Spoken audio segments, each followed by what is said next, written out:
酒と酢で昆布を戻しすぎないと身の水分が抜けてねっとりしてくるので、昆布締めのねっとり感とからすみのねっとり感とかね、非常に相性が良いので、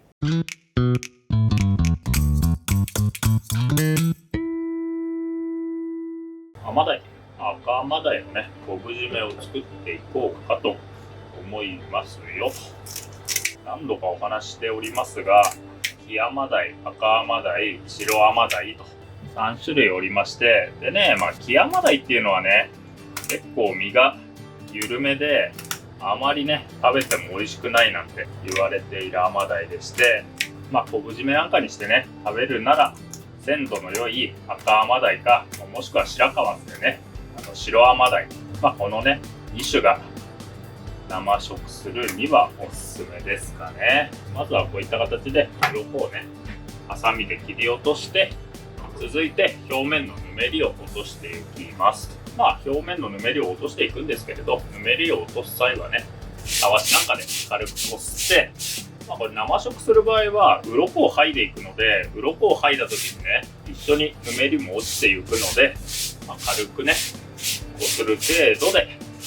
ここで一度水洗いして、続いて鱗を剥いでいくと。鱗付きで食べる場合は、この段階でこの表面のぬめりをしっかりと落としていくんですが、今回はね、鱗を剥いで調理しますんで、さっとぬめりを落とす程度で、ここから鱗をすき引きしていくと。ので、鱗をすき引きする際はね、柳刃包丁、よく研いだ柳刃包丁で、このね、尻尾の方から包丁を入れて、この鱗を薄く剥いでいくと。魚のね、この角度がこういった形で変わっていきますので、この左手をね、うまく使って頭の向きを傾けたりしながら、背中の際までしっかりと鱗を剥いでいくと。鱗がね、しっかりした魚ですんで、比較的すき引きはやりやすいのかなと。すき引きのポイントはね、そんなに力を入れずに、包丁の上下の動きだけで鱗を剥いでいくというのがポイントですかね。慣れてきたらね、こんな感じで包丁を大きく上下に動かしながら進めていくと、綺麗に鱗が剥げるのかなと思いますので、これね、慣れない時はこういう小さい動きで鱗を剥いでしまうんですが、そうするとね、包丁もね、この部分だけ切れなくなりますので、なるべく包丁は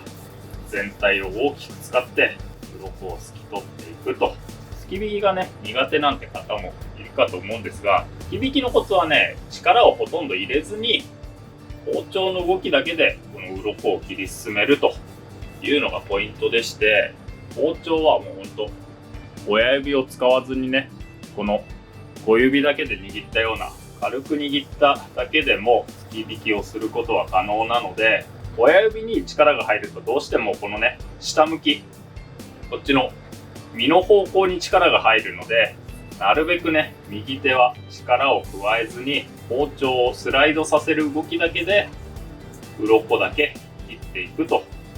いうのがポイントですかね。もう一つね、すき引きのポイントとしては、魚の皮っていうのは背中側、このね、背中側とお腹側を比べた時に、お腹側の方がね、皮がね、若干薄いんですよね。お腹側はね、皮が薄いということを意識しながら、背中をね、すき引きする時よりもより丁寧に意識しながらすき引きをすると綺麗にすき引くことができますんで、大体ね、魚のすき引きで失敗する時はこのお腹側をやっている時に失敗することが多いかと思いますので、その辺もね、意識しながらすき引きをすると綺麗にさばけるのかなと。鱗をすき引きしましたら頭を落としていくと。ここに腹びれがありますので、腹びれの付け根に軽く包丁を入れまして、続いてこの胸びれの付け根から斜めに包丁を入れて頭を切り落とすと。甘鯛はね、この中骨が非常に硬い魚なので、この時にね、手を切らないように注意しながらさばいてくださいませと。内臓を引き抜きまして、へそから包丁を入れて腹を押さえて、厚めの腹膜がありますので、この腹膜を包丁でね、腹膜に穴を開けまして、このね、腹膜の内側に血合いがありますので、血合いを洗い流すと。もしね、これ腹膜がうまく取れないようなら、ハサミなんかを使ってね、腹膜を切り離しても良いので、お腹の中をきれいに洗うようにしてください。ここからさばいていくと。身が柔らかくて骨が硬いので、コツさえつかめばさばくのはそんなに難しくない魚ではありますかね。ただね、これ身が柔らかいので、同じところにね、2回とか包丁を入れると身がガタガタになってしまうので、なるべくね、少ない回数でこの骨から外すと。そう、あとね、身が柔らかいであんまりね、身をめくりすぎないというのもさばく際のポイントですかね。腹側に包丁を入れたら、続いて背中側に包丁を入れると。だから通常の3枚おろしですよね。この中骨のラインまで包丁が入りましたら、身を外していくと。ここでね、あばら骨を断ち切っていくんですけれど、あばら骨が結構ね、硬いので、少し力を入れて切り進めるようにしてくださいと。身をね、そこまで傷つけることなく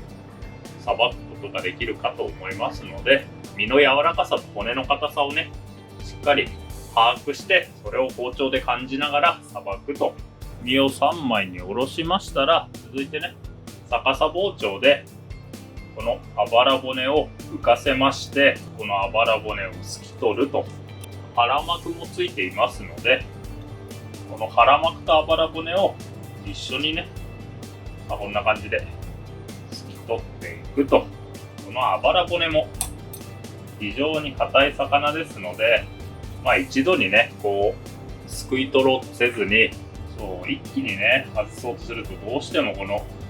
お腹の身を削ってしまいますので、ちょっとずつね、作業をしていけば、そこまでね、削りすぎるということもないかと思いますので、この辺をね、意識しながらさばいてみてください。あばら骨をついて、こういった形で腹膜が残ったりしたらね、こんな感じで、ちょっと骨抜きでつまんでね、この腹膜をすき取るようにしてから、今度はこの中骨を抜いていくと。中骨を抜くときはね、この向き、頭に向かって骨を引っ張ると骨は抜けやすいので、骨抜きで骨を掴んで、ね、両サイドの身を軽く押さえながらこの中骨を抜いていくと。アマダイの身をこのお腹と背中で半分に渡していくと。半分に渡すと、このね、血合いが少なからず出てくるかと思いますので、意外とね、筋っぱったりするので、この血合いの部分は包丁で削り落とすと。このお腹側に血合いが残ったので、お腹側を削ってますけれど、もしね、背中側に残す場合は、この背中側を削ると。続いて、この皮を引いていくと。そうでね、皮を引く際は、包丁をまな板に押し付けるようにしながら、左手でね、この皮を引っ張りながら、こういった形で包丁をスライドさせていくと、アマダイの皮が引けますので、皮を引いたら今度は塩をして昆布で締めていくと。お腹側はうまく引けると、こういったね、銀側が身に残るので、この辺ね、ちょっと銀が取れてしまっていますけれど、なるべくね、全体にこの銀色の皮が残るように見た目が綺麗になりますかね。背中側は銀は残らないんですが、腹側と同様に包丁を効かせると、この銀じゃないんですけれど、透明の膜といいますか、こういった出来を目指して頑張って皮を引くと。で、どうしてもね、この皮のギリギリを狙って包丁を通すと、こんな感じでね、硬い皮が残ったりしますので、もし皮が残ってしまった場合は、骨抜きなどを使ってね、取り除くと。身に塩を振って昆布締めにしていくと。昆布締めの場合はね、最初に振る塩の加減が非常に難しくて、というのはね、例えばこの腹側と背中側でね、身の厚みも違いますし、あとはね、使う昆布によっても塩辛さといいますか、塩気の具合がね、全然違うので、普段からこまめに昆布締めを作って、自分が使っている昆布だと、これぐらいの量ね、塩を振ればちょうどいいっていうね、ある程度の目安がないと、なかなかね、いきなり作ってちょうどいい塩梅に仕上がるっていうことは少ないかと思うので、普段使っている昆布の塩気だとか、あとね、その日扱う魚の厚みだとか、経験則でだいたいこのぐらい振ればちょうどいい塩梅かななんていうのをね、計算しながら塩を振ると。続いてね、お酒。お酒少々とお酢を少々加えたこのね、酒とお酢で昆布を戻すと。酒と酢で昆布を戻しすぎないというのがポイントでして、っていうのはね、昆布が乾燥してれば魚から出てきた水分を吸収してくれて、その水分でね、昆布から味が出て、魚にね、昆布の旨味だとか昆布の味が入っていくということなので、ここでね、昆布を完全に戻してしまうと、魚から抜けてくるね、水分を昆布が吸収してくれないので、魚の水分を吸わせるという役割があるので、この段階でね、昆布を戻しすぎないように、軽くね、表面にこの酒を塗るぐらいの気持ちで昆布を戻して、ここから昆布締めにしていくと。昆布締めのね、方法は非常に簡単でして、適当な大きさに昆布を切り分けて、そこにね、もう一度アマダイの身を、こういった形ですよね、重ねて上から昆布を重ねると。この時にね、こういった形で昆布からはみ出してしまう部分があると、うまいことね、味が均一に入りませんので、なるべくね、全体を覆うように小さくね、使いながらアマダイの身全体を覆って、でこれをラップでくるんで冷蔵庫で保存するという。でくるむ際はね、なるべく空気が入らないように昆布とアマダイを密着させるように、結構きつめにね、ラップを巻いて冷蔵庫で保存する。当然ながら2枚の昆布はこの片面がね、魚に当たっているだけで、この真ん中の昆布っていうのは両面がね、魚に当たっているので、なのでこの昆布の方がね、弱るのが早いというか、この昆布が一番ね、魚の水分を吸ってしまうので、6時間だとかね、半日経ったタイミングで昆布を何度かね、入れ替えたりすると味が均一に入りやすいので、こまめにね、面倒を見て昆布締めを作ると。昆布に挟む時間なんですけれど、単純にね、昆布の味を入れるだけならば6時間もね、こうしておけば昆布の風味がアマダイに乗ってきますんで、もしそこからね、このねっとりとした濃厚な食感、そういった食感を出したければ24時間だとかね、48時間だとか漬け込むと、アマダイの水分が抜けて昆布の塩気が全体に回ってねとっとした食感になってくるので、昆布の風味を乗せるだけでいいなら、6時間でも長いぐらいですかね。3時間なんかでも十分にね、この昆布の香りがするアマダイになりますし、あとはね、もう口の中にしっかりと残るような食感、味を出したければ24時間だとか48時間だとかね、つければ良いので、その辺は各自加減してくださいと。12時間ほど置いたアマダイの昆布締めですね。背中の部分ですよね。お腹の方はね、身が薄くて浸かるのが早かったので6時間程度でね、昆布から外したんですけれど、背中の方は漬かり具合を見て、今回は12時間ほど昆布で締めましたと。昆布締めはね、このまま使っても良いですし、このね、どうしても昆布のぬめりが身の表面につきますので、ぬめりが気になる場合は軽くペーパーでぬめりを落としてから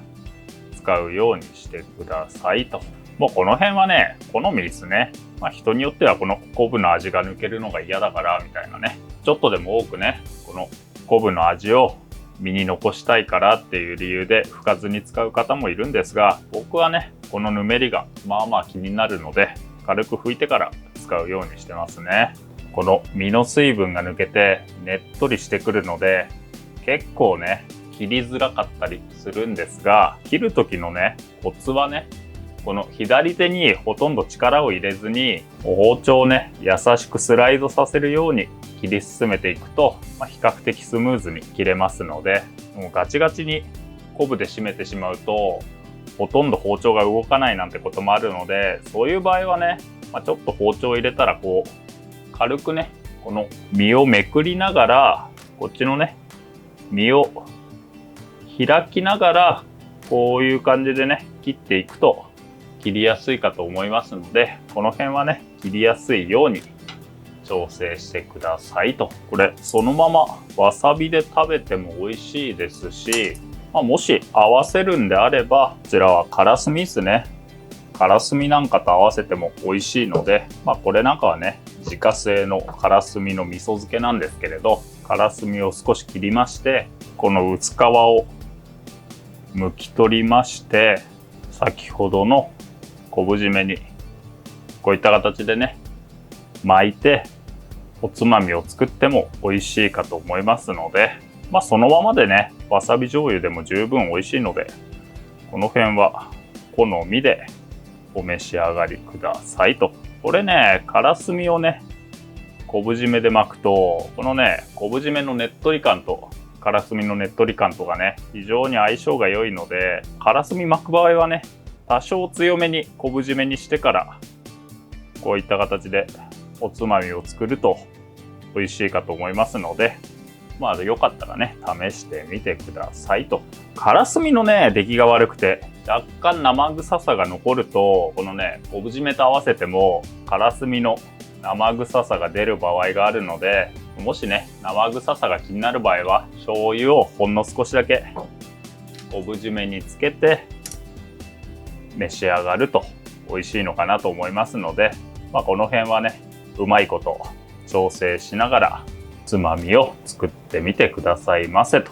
ということで、本日はね、アマダイの昆布締めの作り方を紹介いたしましたので、何かのね、参考になりましたらと。アマダイはね、冬の魚のイメージがありますけれども、夏場にね、どっと湧いて、意外と値段が落ちたりするので、鮮度のいいね、アマダイ見かけたら、ぜひお試しくださいませと。